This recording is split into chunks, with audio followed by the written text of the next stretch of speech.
మళ్ళీ ఒకసారి చెప్పాలా? ఓకే, నీ సౌండ్ నాకేనా? మళ్ళీ ఒకసారి ప్రశాంత్ నువ్వేనా చెప్పింది? హలో పవనా ప్రశాంత? హలో ఓకే ఓకే, నీ సౌండ్ వినబడతలేదు, అవి స్లోగా వస్తుంది. మరి నేను బాగానే పెట్టుకున్నాగా. ఓకే రైట్, మళ్ళీ ఒకసారి చూడండి, దీన్ని తీసి మళ్ళీ రాస్తాను. ఇప్పుడు నేనేం చెప్పాను?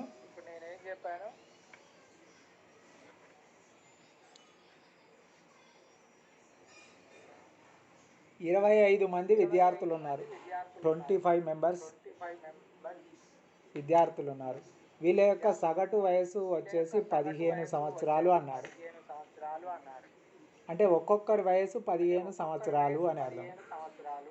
ఎంతమంది ఉన్నారు? 25 మంది. 25 మంది వయసులుగా అందరి కలిపితే ఏమవుతుంది ఇప్పుడు? మరి 25 × 15 అయిపోతుంది, అంతేనా? 15 × 25.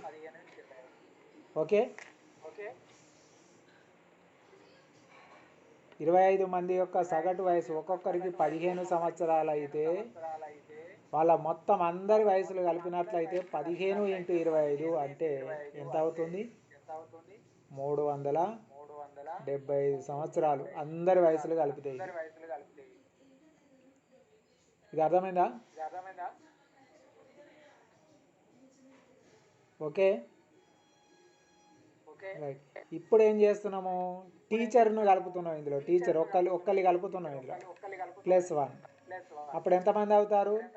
25 మందిలోకి టీచరు కలిస్తే 26 మంది అవుతుంది సంఖ్య. ఈ 26 మంది యొక్క సగటు వయసు ఏమైంది? అందరు ఆవరేజ్ చేస్తే ఒక్కొక్కరు ఏజ్ 16 సంవత్సరాలు అయిపోయింది. టీచర్ కలిసినప్పుడు ఆవరేజ్ 16 సంవత్సరాలు అయింది. అంటే ఎంత అన్నట్టు? 16 × 26. 16 × 26 416 సంవత్సరాలు.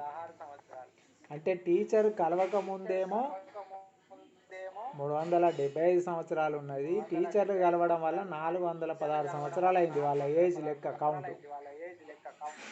ఇప్పుడు ఇంతకీ ఆ టీచరు వయసు ఎంత అనేది కావాలి. వయసు ఎంత అంటే 375 కంటే ఎంత ఎక్కువ? టీచర్ కాదు, దీనికే కదా కలిసింది. టీచర్ వయసే ఇక్కడ యాడ్ చేసినాం కాబట్టి 416 అయింది. అంటే ఎంత? 416లకి తీసివేస్తాం.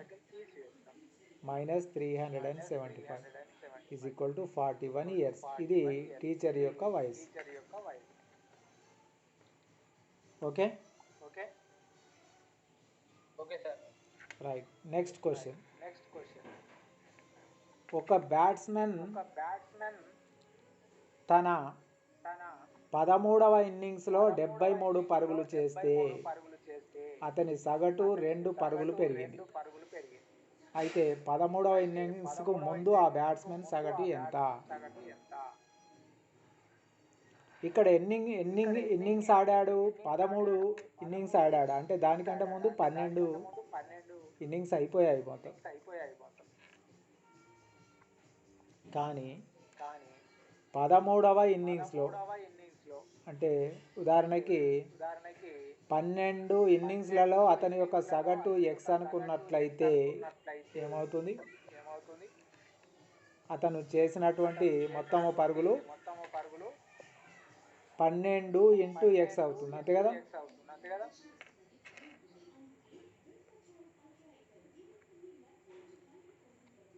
పన్నెండు ఇన్నింగ్స్లలో సగటు x అనుకుంటే అతని యొక్క ఇన్నింగ్స్లలో చేసినటువంటి మొత్తము పరుగులు 12x. అలాగే 13వ ఇన్నింగ్స్లో, ఓన్లీ 13వ ఇన్నింగ్స్లో అతను చేసినటువంటి పరుగులు ఎన్ని? దీనికి ఒక 73 కలిపినట్లయితే అతని యొక్క సగటు 2 పరుగులు పెరిగింది. అతని యొక్క సగటు 2 పరుగులు పెరిగిందంటే ఇంతకుముందు x అనుకున్నాగా, ఇప్పుడేమైంది? x+2 అయింది.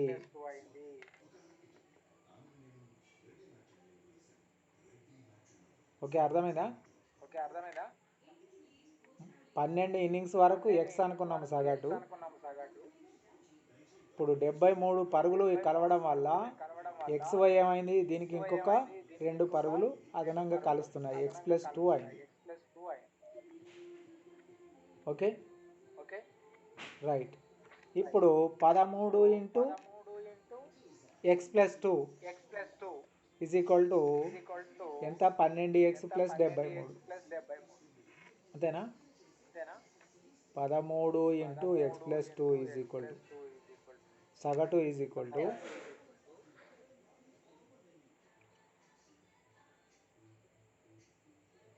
12x ప్లస్ ఇంకొక 73 కలుస్తున్నది. ఓకే. ఇప్పుడు 13 ఇంటూ x అంటే 13x, 13 26, 12x ప్లస్ 73. 26 అటు పోయినట్లయితే 73 మైనస్, ఈ 12 ఇటు వస్తే 12 మైనస్. 13 ఇట్లలో 12x తీసేస్తే x అవుతుంది. 73 ఇట్లకి వెళ్ళి 26 తీసేసినట్లయితే ఎంత అవుతుంది, 20 తీసేస్తే 53, 6 తీసేస్తే 47 ఆన్సర్.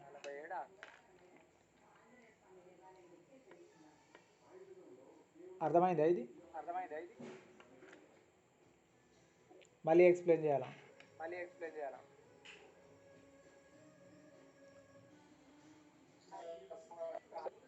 చెప్పండి ఎవరైనా. హలో వింటున్నారా?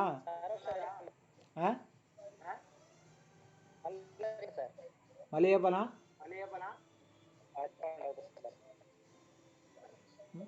మీ సౌండ్ వినబడతలేదు నా. ఒక్కసారి దీంట్లో నేను సౌండ్ ఇందులో పెట్టుకుంటా, ఒక్క నిమిషం అలాగే ఉండండి.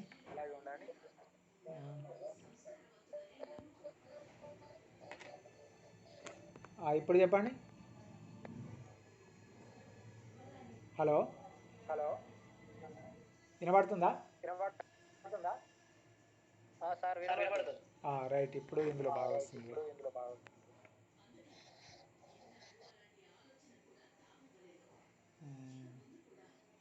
ఇప్పుడు చెప్పండి. అర్థమైందా ఇది? అర్థం కాలేదా?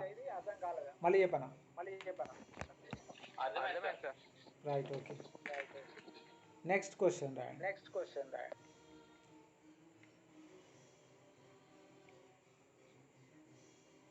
తరగతిలో 50 మంది విద్యార్థుల్లో 30 మంది బాలురు, 20 మంది బాలికలు ఉన్నారు. ఒక పరీక్షలో బాలుర సగటు మార్కులు 40,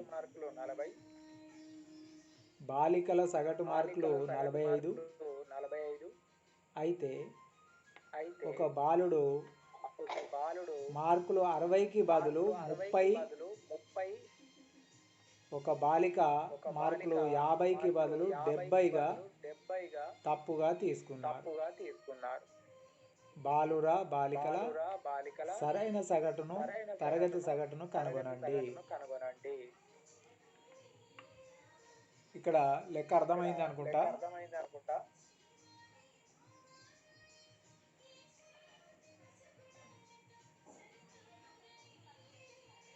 తరగతిలో 50 మంది విద్యార్థుల్లో 30 మంది బాలికలు, 30 మంది బాలికలు ఉన్నారు. 30 మంది బాలికల యొక్క సగటు ఇచ్చారు ఇక్కడ. మనం 30 మంది బాలుర యొక్క సగటు, మార్కులు ఒక్కొక్కరికి 40 చొప్పున వచ్చినాయి. 30 మందికి 40 చొప్పున వచ్చినాయి. మరి మొత్తం మార్కులు ఎన్ని అవుతాయి? 30 ఇంటూ 40 అవుతాయి. సగటు తెలుసు కాబట్టి మొత్తం మొత్తము బై మార్కుల ఎంతమంది విద్యార్థులు భాగిస్తే మనకు సగటు వస్తుంది. సో భాగించింది 30తో కాబట్టి మల్టిప్లై చేస్తే మనకు మొత్తం మార్కులు అనేది తెలిసిపోతున్నాయి. ఇక్కడ ఎంత? 1200. అంతేనా? 30 ఇంటూ 40 1200. ఇది ఎవరి మార్కులు? ఇవి బాలుర మార్కులు. అదేవిధంగా బాలికలు 20 మంది ఉన్నారు. వారి యొక్క సగటు వచ్చేసి ఒక్కొక్కరికి 45 మార్కుల చొప్పున వచ్చినాయి. 20 ఇంటూ 45 అంటే 900. కానీ ఈ 1200 మార్కులలో ఏం జరిగిందట అంటే 60కి బదులు 30 అని పడ్డది. అంటే ఇక్కడ పడాల్సింది ఏంది, అసలు అయితే 60 అని పడాలి, 60 చేర్చాలి. కానీ ఇందులో 30 కలిసింది, 30 కలిసింది కాబట్టి 30 తీసేద్దాం. అంతేనా? అలాగే బాలికల్లో 50కి బదులు 75 ఒకటి పడ్డది, 70 పడ్డది. 50కి బదులు అంటే 50 పడాల్సింది 70 పడ్డది, 70 తీసేసాం. అసలుది కలిపినాం, ఇంతకుముందు తప్పుడుగా ఉన్నది అటువంటి దాన్ని తీసేస్తున్నాం. ఓకే, తీసేసినట్లయితే మనకి ఏమొస్తుంది? 1200కి వెళ్ళి 30 పోతే ఇంకా 30 కలుస్తుందా? 1230. అంతేనా? రైట్. ఇక్కడ 50 పోతే ఇంకా 20 మైనస్ అవుతుంది, 880 అవుతుంది. ఓకే, ఇప్పుడు ఏం అడుగుతున్నాడు మనకి? బాలికల సరైన సగటు, అదేవిధంగా తరగతి సగటు ఎంత అని అంటున్నాడు. సో ఇప్పుడు బాలుర యొక్క సగటు కావాలి. బాలుల సగటు ఈజ్ ఈక్వల్ టు బాలుర మొత్తం మార్కులు 1230 బై బాలుర సంఖ్య 30. ఓకే, 0 క్యాన్సల్, 3 4 3 1 ఎంత వచ్చింది? 41. బాలుర సగటు వచ్చేసి 41 వచ్చింది, పెరిగింది.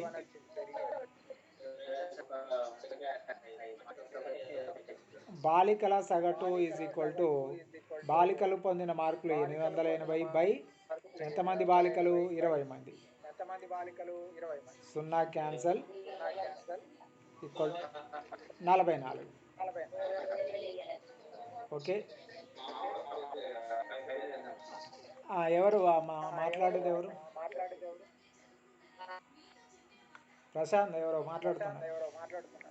ఓకే, బాలికల యొక్క సగటు 44, బాలుర యొక్క సగటు 41 వచ్చింది. ఇప్పుడు తరగతి మొత్తము సగటు ఎంత అంటున్నాడు. తరగతి మొత్తం అన్నప్పుడు ఏం చేయాలి? తరగతి మొత్తాన్ని కలపాలి. 1230 ప్లస్ 880, 0 11 1 11 1 2. అంతే కదా? సో మొత్తము తరగతి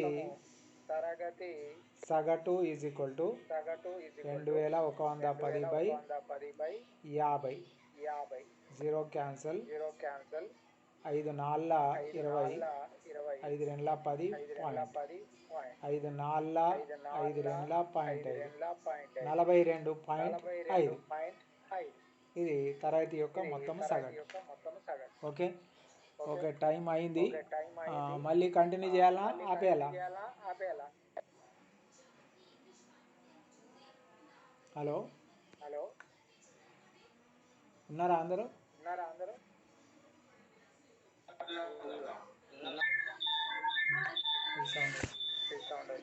ఒక దత్తాంశము సగటు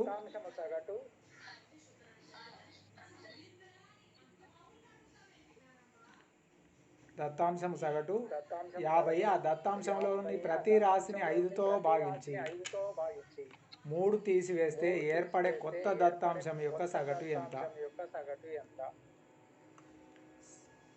సగటులో నుంచి దాని యొక్క సగటు ఎంత ఇచ్చారు? 50 ఇచ్చారు. 5తోని భాగించేసాము దాని యొక్క సగటును 5తోని భాగించడం అన్నా, సగటు అంటే ఏంది? మిగతా అన్నిటి కూడా 50 ఉన్నట్టే కదా. ఎన్నున్నా ప్రతిది కూడా 50 ఉన్నట్టే కదా ఇలా. సో 5తోని భాగించినట్లయితే ప్రతిదీ 5తోని భాగించడం, ఒకదాన్ని భాగించినప్పుడు అన్నీ కూడా 5తో భాగించబడతాయి. అప్పుడు ఏమవుతుంది? 10 10 10 ఇలా వస్తాయి అన్నీ కూడా.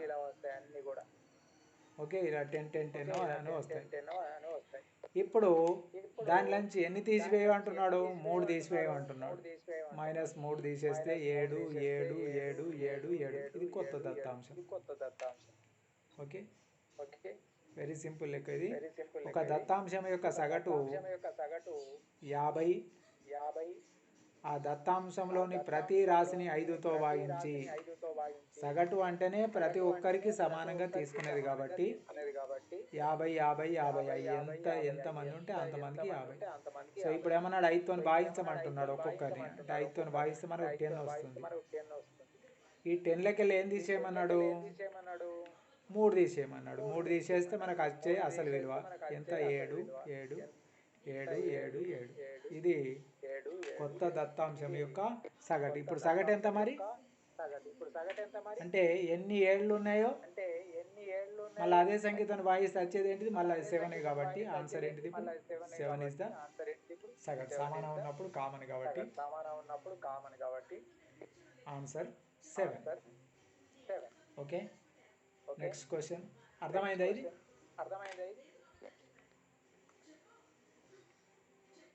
ఓకే, వింటున్నారా? చెప్పండి, మాట్లాడండి. ఓకే, ఆన్ పెట్టుకొని వినండి. వేరే సౌండ్ రాకపోతే మాట్లాడండి మధ్య మధ్యలో. 3 ఏళ్ల క్రితము 5 మంది సభ్యులు ఉన్న ఒక కుటుంబము, సగటు వయసు 17 ఏళ్ళు. 3 ఏళ్ల క్రితము, ఇక్కడ నుంచి 3 ఏళ్ల క్రితము 5గురున్న ఒక కుటుంబం యొక్క సగటు వయసు 17 సంవత్సరాలు. తర్వాత ఆ కుటుంబంలో ఒక బిడ్డ జన్మించింది.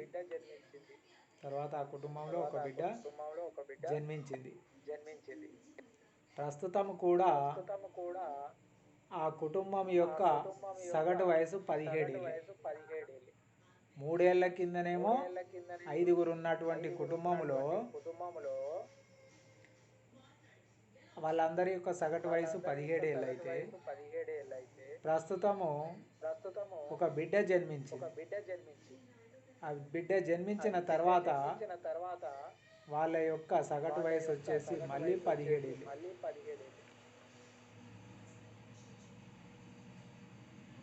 ప్రస్తుతం కూడా ఆ కుటుంబం యొక్క సగటు వయసు 17 ఏళ్ళు. అయితే ఆ బిడ్డ ప్రస్తుతం వయసును కనుగొనండి. ఆ బిడ్డ యొక్క ప్రస్తుత వయసును కనుగొనండి. ఇప్పటి వయసు మనకు కావాలి. ఓకే, చూడండి. 3 ఏళ్ల క్రితం, ఇది 3 ఏళ్ల కింద 5గురు. మరి ఇప్పటి వయసు ఎంత?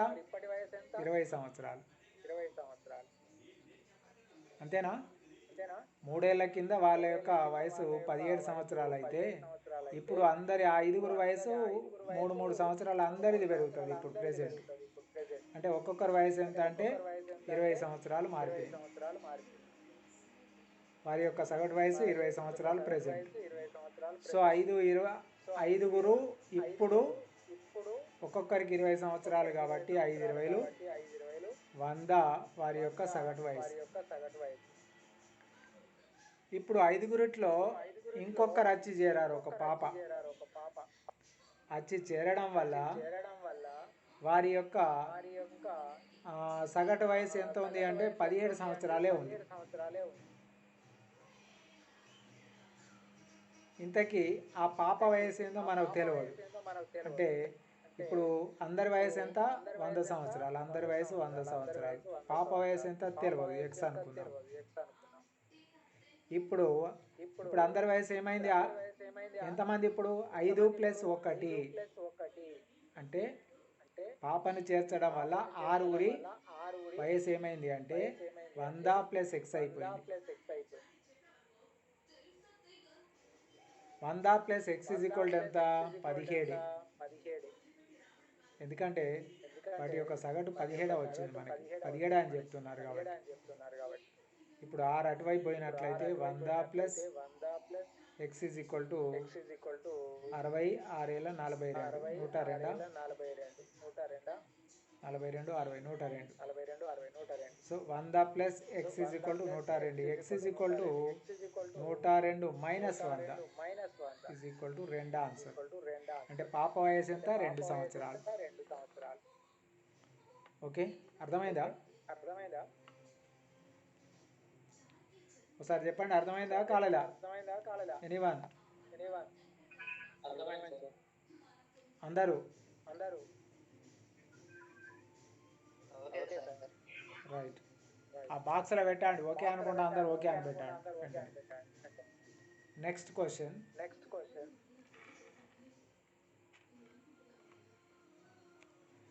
ఒక తరగతిలోని విద్యార్థుల సగటు వయసు 15.8. ఆ తరగతిలోని బాలుర సగటు వయసు 16.4. బాలికల సగటు వయసు వచ్చేసి 15.4. అయితే తరగతిలో ఉన్న బాలుర బాలికల నిష్పత్తిని కనుగొనండి అంటున్నాడు. బాలుర బాలికల యొక్క నిష్పత్తి కావాలి ఇప్పుడు మనకు. మరి ఏమి ఇచ్చారు ఇక్కడ మనకు? ఒక తరగతిలోని విద్యార్థుల సగటు అంటే మొత్తం మంది విద్యార్థుల యొక్క సగటు. మొత్తం ఎంతమంది ఉన్నారు విద్యార్థులు? ఉదాహరణకి మనకు వాళ్ళు బాలికలు ఎక్స్ అనుకుందాం, బాలురు ఎక్స్ అనుకుందాం, బాలికలు వై అనుకుందాం. అప్పుడు తరగతిలోని విద్యార్థుల సగటు ఏమవుతుంది అంటే మొత్తం మంది విద్యార్థులు ఎంత? X plus Y. వారి యొక్క సగటు ఎంత? ఇంటూ 15.8.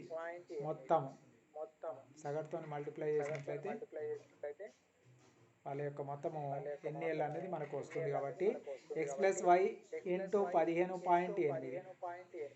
అదేవిధంగా బాలికల యొక్క సగటు ఎంత? ముందు బాలురు ఇచ్చారు కదా, బాలుర యొక్క సగటు ఎంత అంటే 16.4 ఇచ్చారు కాబట్టి ఇంటూ ఎక్స్. అలాగే బాలికల యొక్క సగటు ఎంత అంటే 15.4 ఇంటూ వై. ఇప్పుడు మొత్తము ఈజ్ ఈక్వల్ టు ఇవి రెండు సమానం కదా, అంతే కదా. సో ఏం రాసుకోవచ్చు? 15.8x plus 15.8y is equal to 16.4x 15.4y. ఇప్పుడు y ఒకవైపు x ఒకవైపు తీసుకొచ్చినట్లయితే ఈ y ఎటు తీసుకెళ్దాం? పెద్దగా ఉందా? ఇది ఇటు తెద్దాం.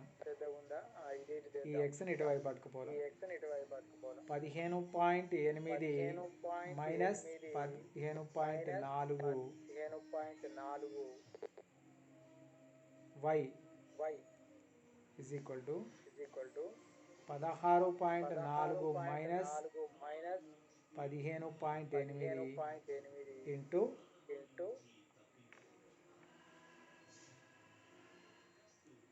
Into X.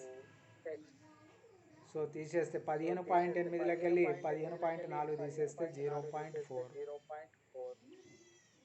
y is equal to 16.4లోకి వెళ్ళి 15.8 తీసేస్తే 0.2 ప్లస్ 0.4 అంటే 0.6 ఎక్స్. సో ఇప్పుడు ఏమవుతుంది? y ఇటువైపు పోయినట్లయితే 0.4 by 0.6 is equal to x by y. అప్పుడు 4/6 2 మూల 2 రెండ్ల x by y is equal to 2/3. Okay, x by y is equal to 2/3 అంటే ఎక్స్ అంటే బాలుర బాలికల యొక్క నిష్పత్తి x is to y is equal to 2:3 అవుతుంది. ఓకే, అర్థమైందా?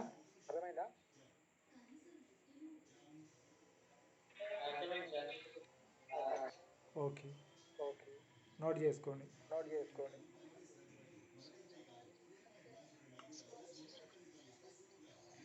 ఇప్పుడు కింద కొన్ని మాదిరి లెక్కలున్నాయి, ఇవి మీరు చేస్తూ జవాబులు చెప్పండి, వీటికి ఆన్సర్.